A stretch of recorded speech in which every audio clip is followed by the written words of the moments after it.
Hi, this is Ambie from Board Game Blitz, and in this video I'm going to go over all the games that I played in July of 2022. I had fewer and shorter game nights in July than June, so I only had 15 games played in July. But my most played game was Master Word with 9 plays. This is a new game I got. It's a cooperative word party game with deduction in it, and my group really likes those types of games.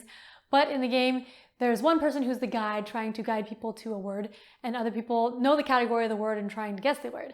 But the way they do this is they write down different clues on clue cards, 1 clue card per person per round, and there's 6 rounds I think in the game.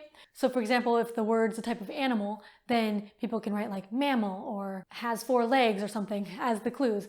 And after all the clues are out, the guide says how many of those clues match with the word, but not which one. So kind of like Mastermind, where you say how many of the colors are in the right spot, right? Also, there's a timer. You only get 90 seconds each round to come up with your clues and discuss everything. And the timer starts right when the guide tells you how many from the previous round are right.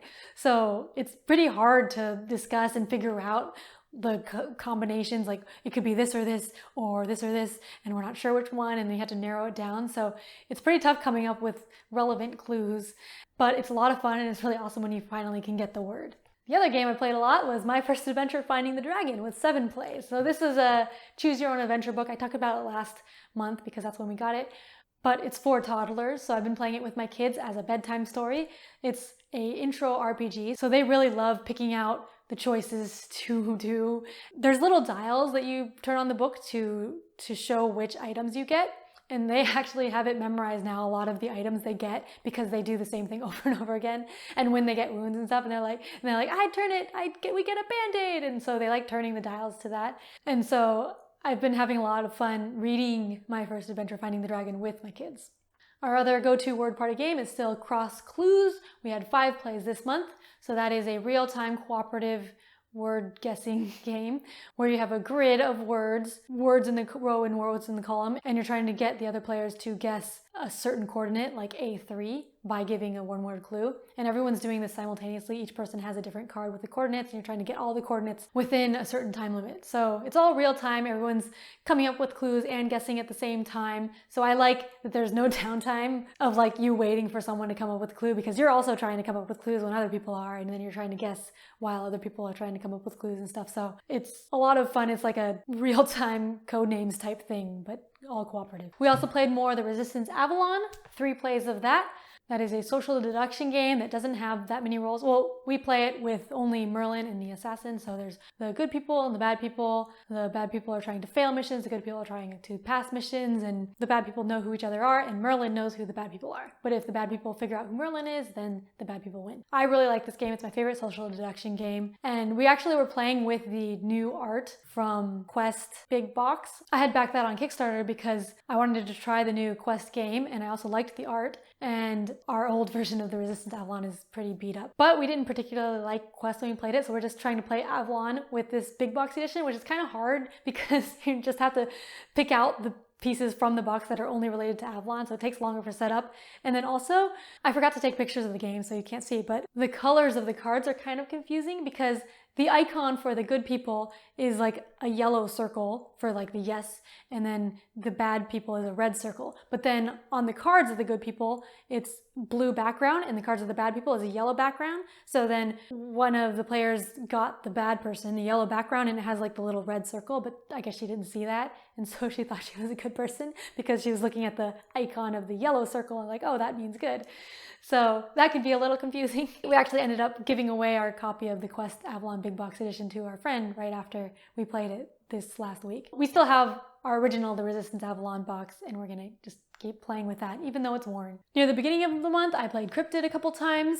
I think I talked about this last month as well, but Cryptid is a deduction day game where you're trying to find the location of a cryptid on the board. So there's a big hexagonal board. Each hex has different things that identify it. So it could be in like the forest or water, or it could be in an animal region, or it could have a building on it. And each person has a clue that says something like the cryptid is on a forest or a mountain, or the cryptid is within one space of an animal territory. Everyone's clues together point to one space, and you're trying to find out where the cryptid is first by figuring out other people's clues and what space everything points to.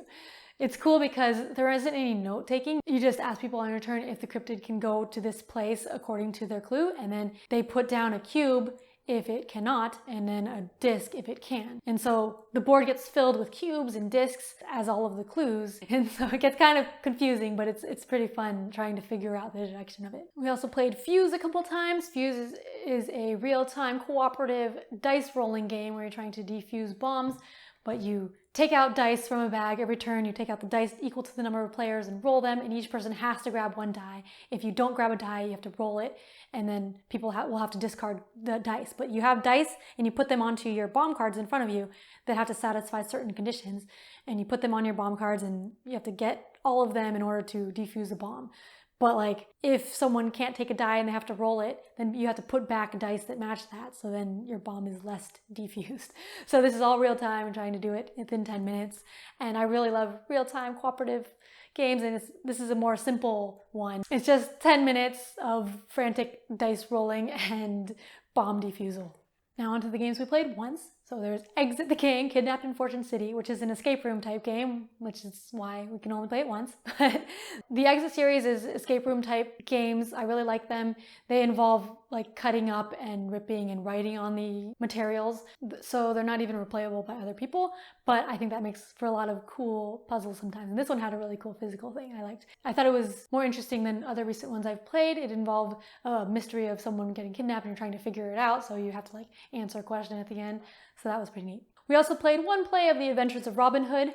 We had started that campaign with our friends a while ago, but we haven't had just the four of us for a while. So we had them once, and we were on the second to last scenario of the campaign. I'm not particularly excited by this campaign. The gameplay is really simple, and there's like somewhat of a story, but the story's not super exciting, I think. But each scenario you do like a different objective based on what the story is. And what you do on your turn is you move your character based on like the length of character meeple length sticks you have. It's kind of like miniatures, I guess, because you're actually moving like by a ruler, but the ruler is your little meeple. And then for a lot of the combat and stuff, you're just drawing cubes from a bag and trying to get white cubes. So it's not super exciting gameplay for me, but it's okay, and I want to finish the campaign. We're almost done. But one funny thing about it is that in this one there was more story, there was more flavor to it. But during the story, it says you move your characters to the spot on the board, and then they read this flavor text, and then it's like, okay, move your characters back. So you're just moving your characters to the spot on the board for the flavor text and for no other purpose. So that was kind of funny. And then a couple escape room type one-play games that I played were the Echoes series. I played Echoes the Cocktail and Echoes the Microchip. These are both in the same series, as you can tell by the name. But the Echoes series is an audio mystery series. So it comes with a bunch of cards that have different pictures on them, and you scan them with your phone. It uses an app, and then it gives you an audio snippet for each card you scan. And so you're trying to figure out which cards go with each other and put them in order. And then like you eventually put everything in order, and you get the whole story and solve the mystery. So there's not really like a way to lose, because it just gives you a hint if you mess up at the order and says like, oh, you got one right, or none of them are right, or something, try again. But I really like mystery story things, and I thought this was done well. It was fun listening to the clues and then gradually figuring out what happened, and then seeing like, oh, okay, this happened next to this. And then when you get everything in order, it also adds more to the audio and you can hear the whole story. So that's pretty neat. We also played Pit once. Well, we didn't play a full game because I think you're supposed to play to a certain score, but we only played like 4 rounds. But Pit is a card game, trading game, I guess. So everyone has 9 cards, and the cards are different commodities. So there's like corn, oil, gold, cattle. There's 9 cards of each of those in the deck, and you're trying to get all 9 of the same card in your hand. But it's all real time. You're trading cards with other people. When you trade cards, it has to be like all the same type. So if I have 2 corn that I want to give away, I can trade 2 corn, or like just 1 corn or something. I can't do like a corn and an oil at once. But you take the number of cards and just say, I have 2, 2, 2, 2. And someone else that has 2, you trade with them. And so you just keep doing that with everyone until someone gets the 9 of the same cards and they ring the bell in the middle. There's like a bell that you get to ring. So this gets really hectic with everyone just yelling 2, 2, 2, 3, 3, 3, which is why we only played it a few times, because we didn't want to get too loud. We were like trying to be quiet since my kids are sleeping upstairs. But I really like Pit. It's a really fast, fun trading game. We also played Just One, which is a cooperative word party game. Another one of those. But in Just One, the person is trying to guess a word, and everyone else is giving them a one-word clue about that word, but if anyone's clues match up with someone else's clues, then those cancel out, and so the person doesn't get to see those clues. So you want to give like obscure-ish clues, but that still point to the answer, because then the person who's guessing just gets a bunch of words and then has to figure out what word is it that they're trying to get me to. So it's pretty hard to guess sometimes, and it's hard to think of clues that won't overlap with someone. It's really funny. We actually played like one round where everyone canceled out, so the person just had nothing to go on. So yeah, Just One is a really fun cooperative word party game. We also played another cooperative game, Robots. We played a lot of cooperative games, but Robots is kind of like The Mind, one of my favorite cooperative card games, but with no numbers. It's just for kids, more for kids. One person is the robot guide, I don't know what they're called, but there's a card on the table that has like a picture of the robot and then a path that is taking with lots of dots, and each dot has an item. And so the person who's a robot has the speed of the robot. They tell the other people what the speed of the robot is, fast, medium, or slow, and then they secretly have an item that the robot needs to get to. And so all they do is they go beep, beep, for the start and stop of the robot, and they're like mentally timing the path of the robot. If it's going fast, then it'll be faster, and then if it's slow, it'll go slowly. And then so when they do the second beep, everyone else is kind of mentally following along to see where on the path they went to, and they're guessing which item it got to. So it's really funny because someone's fast can be a lot faster than someone else's fast, but then that same person's slow could be like faster or slower than other people's slow. So it's hard to get the timing synced up because there's 3 different types of timings. But it's a lot of fun and it's a quick game. And then there's a couple more kids games that I play with my kids once each, I guess. Well, I logged one play each, but there's Tidy Up and Here Fishy Fishy. So in Tidy Up, you're tidying up your room. You have little cardboard pieces of toys, and then the box is a bookshelf with slots in it that you have to organize the toys into depending on what type of toy it is. So that's fun for my kids. They really like putting the toys into the slots. And then Here Fishy Fishy is a magnetic fishing game, which is really fun with the magnet. But you roll a die for the color of the fish you want to get, and then you try to get that color, and if you get it, then you get to put your puzzle piece on your board, and you're trying to get all the colors of the fish. But most of the time, my kids just play with the fishing in the magnet or do the puzzle. They don't like play the game all the way through most of the time. But yeah, that's all the games I played in July.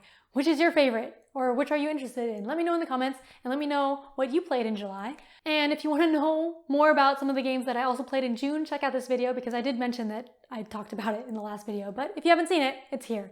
So thanks for watching Board Game Blitz. Bye!